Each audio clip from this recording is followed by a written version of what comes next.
Eşhedü en la ilahe illallah ve eşhedü enne Muhammeden abduhu ve resuluhu.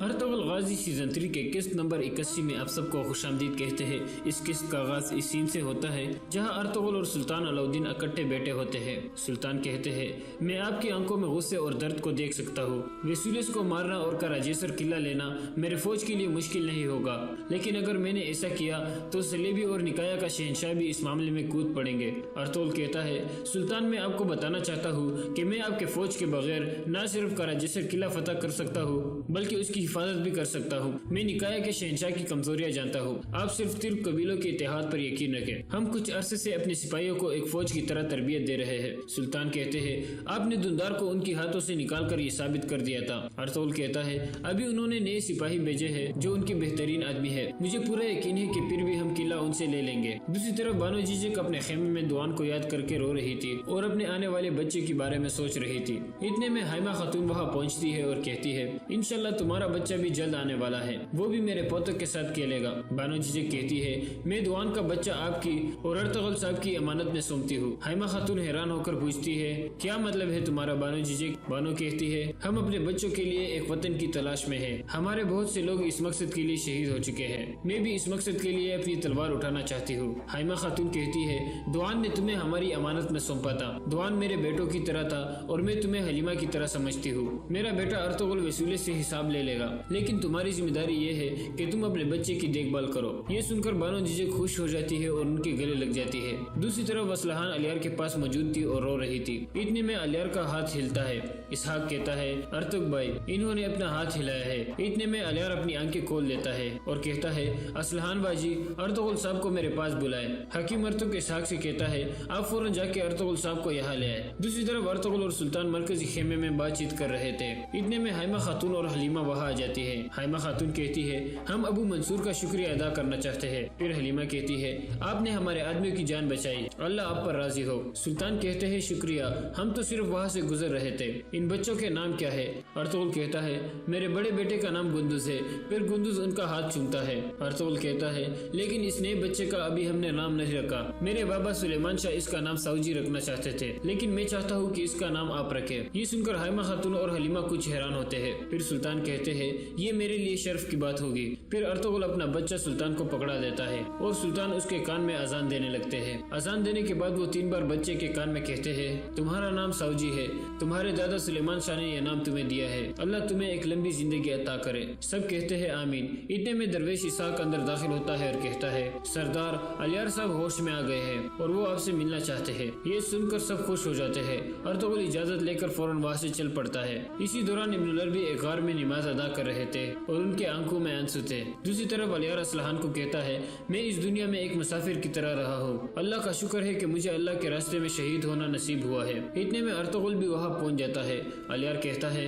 Ertugrul صاحب میرے قریب آؤ، مجھے ایک آخری دفعہ آپ کو دیکھنے دو، میں آپ سے کچھ کہنا چاہتا ہوں۔ ارطغرل کہتا ہے، آپ اپنی طاقت مت ضائع کرو الیار صاحب۔ الیار کہتا ہے، اب اس زندگی کو چھوڑنے کا وقت آ گیا ہے ارطغرل صاحب، میری بہن اور میرا قبیلہ اب آپ کی امانت ہے۔ آپ نے کراجیسر قلعہ لینا ہے اور ہمارے تمام شہیدوں کا بھی انتقام لینا ہے۔ مجھے اپنی دعا دو ارطغرل صاحب۔ ارطغرل کہتا ہے، مجھے آپ جیسے بہادر جنگجو کے ساتھ مل کر لڑنے میں بہت خوشی ہوئی۔ میں آرام کیے بغیر اس راستے پر سفر جاری رکھوں گا۔ آپ کی وصیت اور آپ کی درخواست دونوں میرے دل پر لکھے جا چکے ہیں، لیکن آپ ہمیں چھوڑ کر مت جاؤ، مجھے اس سفر میں اکیلا مت چھوڑو۔ الیار کے آنکھوں میں آنسو آ جاتے ہیں۔ اتنے میں وہ کلمہ شہادت پڑھنے لگتا ہے۔ Eşhedü en la ilahe illallah ve eşhedü enne Muhammeden abduhu ve resuluhu.